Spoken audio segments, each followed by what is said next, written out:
w'Imana igenekerezo ya 17 Rusama umwaka wa 2026 niho muri komine Sare intara ya Bujumbura hatanguzwa icese inkino z'umupira w'amaguru ku bagabo zihuza amazone agize komine ya Isare. Nkuko vyashikirijwe na Lucien Mbanjegiza ajejwe igisata co gutunganya imigambi ubudandaji n'amahinguriro muri komine Isare, mu vyo bahamagarirwa gukora muri ico gisata harimwo gutunganya inkino, yamenyesheje icatumye batanguza izo nkino muri iyo komine.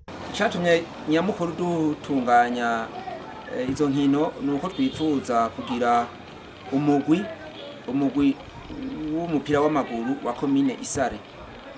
Ica kabiri naco murazi yuko inkino zihuza abantu, ni muri iyo ntumbero rero twiyumviriye gutunganya izo nkino, iryo higanwa ry'uwo mupira w'amaguru ku bagabo kugira ngo tuze turonke umugwi w'umupira w'amaguru wa komine yacu ya Isare. No tumirira na cane urwaruka ndetse n'abenegihugu muri rusangi kuza barakurikirana izo nkino mu ntumbero yo gushigikira urwo rwaruka ruriko rurahiganwa. Kugwaruka naho nuko no basaba yuko bogerageza bakaza baraja mwizo nkino bakavyitabira mu ntumbero yuko tuza turabona umwe wese muri urwo rwaruka ico ashoboye.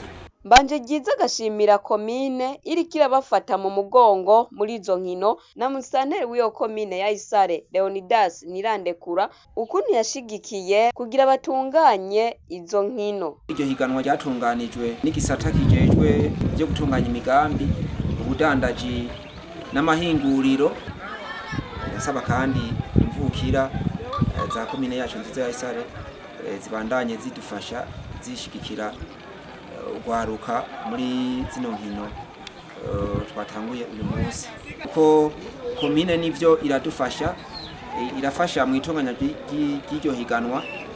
Mugabo hari ibintu usanga bimwe biba bikenewe.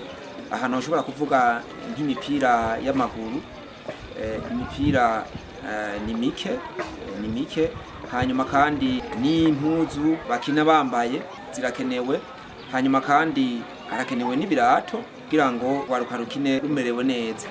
Muri izo nkino ku kibuga cyo ku Ruyange ahari umugwa mukuru wa komine ya Isare, imigwi yaserukiye amazone abiri Rushubi na Kibuye ikaba yaratanye mu mitwe, aho umugwi wa zone Rushubi watsinze ibitsindo 2-1 c'umugwi wa zone Kibuye. Kuri uwo musi nyene ku kibuga c'ahitwa Kwipine kiri muri zone Mageyo, imigwi yaserukiye zone Kirama na Mageyo yatanye mu mitwe, aho umugwi waserukiye zone Mageyo watsinze ibitsindo 3 ku busa bw'umugwi waserukiye zone Kirama. Tubamenyeshe ko izo nkino zifise icivugo ngo urwaruka tuje hamwe kugira twubake imbona kazoza y'igihugu cacu cifashe muri 2040 giteye imbere muri 2060 tudasize inyuma inkino. Urateramisha n'ukuri tubiyage